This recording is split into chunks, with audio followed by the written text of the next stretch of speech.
Today, we pay tribute to the victims of the transatlantic slave trade. The evil enterprise of enslavement lasted for over 400 years.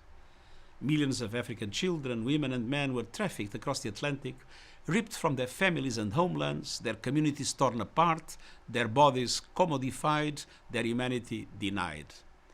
The history of slavery is a history of suffering and barbarity that shows humanity at its worst.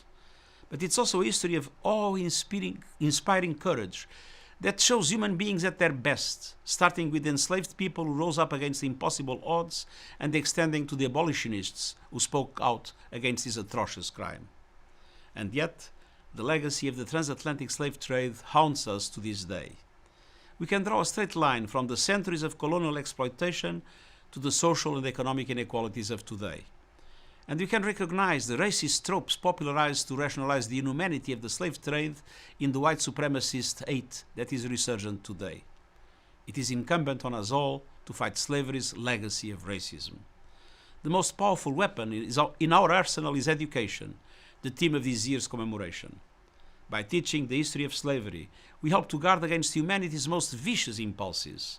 By studying the assumptions and beliefs that allowed the practice to flourish for centuries, we unmask the racism of our own time. And by honoring the victims of slavery, we restore some measure of dignity to those who were so mercilessly stripped of it. Today and every day, let us stand united against racism and together build a world in which everyone, everywhere, can live lives of liberty, dignity, and human rights.